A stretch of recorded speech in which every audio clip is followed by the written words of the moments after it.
जय श्री राधे। आपका स्वागत है मेरे YouTube चैनल ayurvedaniyarme.com पर। आज का जो हमारा टॉपिक है वो है, जब रक्त में दोष होता है तो हमें त्वचा रोग हो जाते हैं और उनको हम कैसे क्योर करें और नेचुरल वे में हम इनको बड़ी आसानी से अपने आप ठीक कर सकते हैं।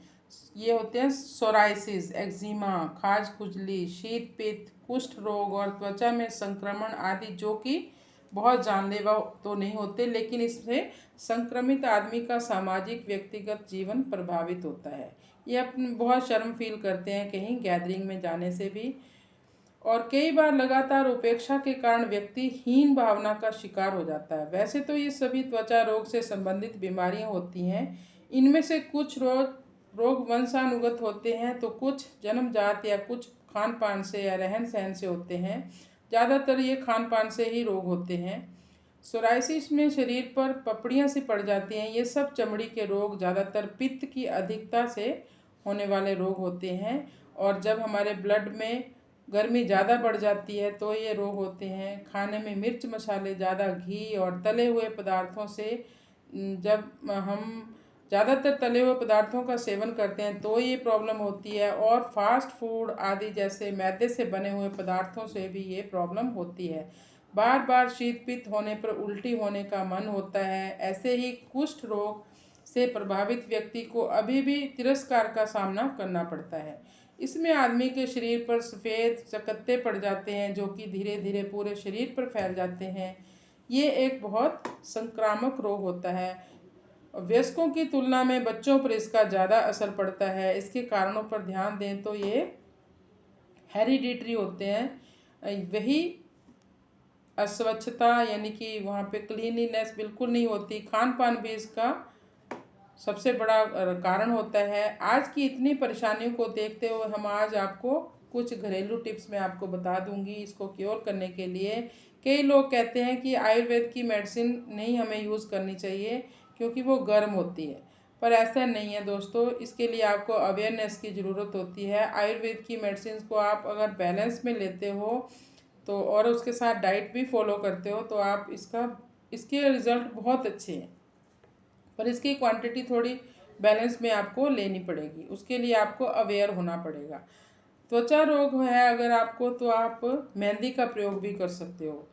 और नीम की पत्तियों को आप हल्दी के साथ भिगोकर सुबह 1 गिलास पानी में डालकर आप सुबह शाम ले सकते हो, या उनको पीस कर आप उनकी मालिश भी कर सकते हो।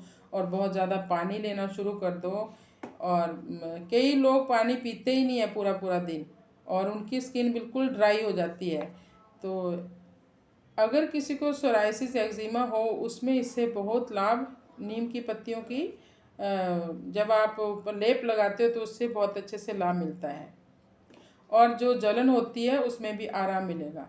त्वचा रोग में आपको करेले का भी इस्तेमाल करना पड़ेगा। केवल एक सब्जी का रूप नहीं है करेला। आज के बाद आपके लिए एक औषधीय पौधा बन जाएगा ये। मैं इसके बारे में आपको इसके गुणों के बारे में बता देती हूँ। यह बहुत गुणों से भरपूर होता है। इसका फल ही नहीं, इसके पत्ते, फूल, टहनियाँ, सब कुछ इसका बहुत यूज़फुल होता है। इसका रस आप नियमित रूप से रोज़ इस्तेमाल करें, आप स्किन की प्रॉब्लम से बिल्कुल निजात पा जाओगे। इसके साथ साथ आपके लीवर की समस्या के लिए भी है करेला बहुत लाभकारी होता है। जिनका लीवर में प्रॉब्लम होती है उन्हें ही स्किन की भी प्रॉब्लम होती है, क्योंकि लीवर में जब गर्मी बढ़ेगी तो हमारा डाइजेशन बिल्कुल डिस्टर्ब हो जाता है। तो उसी से जब हमारे अंदर गर्मी बढ़ेगी तो वो स्किन की प्रॉब्लम हमें होगी। लीवर फंक्शन ठीक से काम नहीं करता है, उन सब में ये प्रयोग बहुत अच्छे हैं। करेला है तो कड़वा, पर हमारे जीवन को मिठास से पूरा भर देता है। जिन लोगों को खाज खुजली, दाद, उन लोगों को ये करेले की पत्तियां और नीम की पत्तियों को पीसकर उन जख्मों पर लगाना चाहिए। इससे ये आपकी परेशानी बहुत जल्दी ठीक हो जाएगी। हम आज ही से प्रण करते हैं कि हम आज से छोटी छोटी बीमारियों के लिए कोई एलोपैथिक दवाइयों की शरण में नहीं जाएंगे, बल्कि हम छोटी छोटी जड़ी बूटियों के प्रयोग से ही अपने आप को बिल्कुल क्योर करेंगे। आयुर्वेद की शरण में जाएंगे। हम तो आप स्वस्थ होंगे, पर इस महाअभियान में हम पूरे देश को भी शामिल करेंगे, सबको शामिल करेंगे। सदाबहार, ये सदाबहार इस पौधे को भारतवासी सब जानते हैं। जिनको स्किन संबंधी फोड़ा, फुंसी या गुमड़ी हो जाती है, वे यदि सदाबहार के 2-3 पत्ती को चबाकर खा जाएं, इससे रक्त की शुद्धि होगी। ये एक गुणकारी पौधा है। आपको कहीं भी किसी भी माली के पास जाकर आप सदाबहार का पौधा आप अपने गमले में घर के बाहर लगा सकते हो। आप इसका यूज़ कर कर देखो। और गंभारी, गंभारी एक बहुत बड़ा पेड़ होता है। जिनको शीत पित्त की शिकायत है, जिनको रक्त पित्त है, जिनके शरीर पर बहुत फुंसियाँ हो जाती हैं, दफ्फड़ पड़ जाते हैं, यदि वे मिश्री और गंभारी के फल को मिलाकर पाउडर बनाकर अगर लेते हैं तो उससे भी आपको बहुत अच्छे से फ़ायदा मिलेगा। जिनको झाइयाँ हो गई हैं मुंह पर, फेस बिल्कुल ख़राब हो चुका है, कील मुहासे हैं, त्वचा संबंधी कोई प्रॉब्लम है, परेशानी है, तो आप गंभारी और नीम की छाल को मिलाकर पानी में उबाल लें। जब पानी 1/4 भाग का रह जाए तो इसको अगर आप पिएंगे तो इससे रक्त संबंधी विकार आपके दूर होंगे। अगर रक्त संबंधी विकार दूर हो जाएंगे, पेट साफ होने लगेगा, तो आपको कोई भी तरह की कील मुहासे नहीं होंगे। पूरी स्किन ग्लो करेगी, किसी भी तरह की स्किन की प्रॉब्लम नहीं होगी।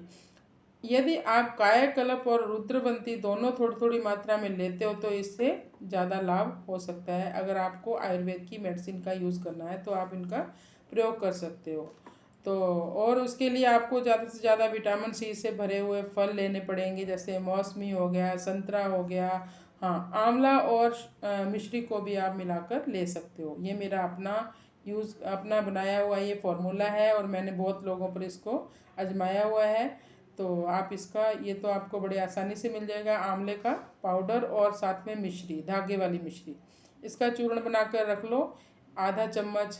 कभी भी आपको टाइम लगे तो आप इसको ठंडे पानी से लेना शुरू कर दो, तो रक्त दोष तो आपको बिल्कुल उससे आप ठीक हो जाओगे। तो धन्यवाद दोस्तों।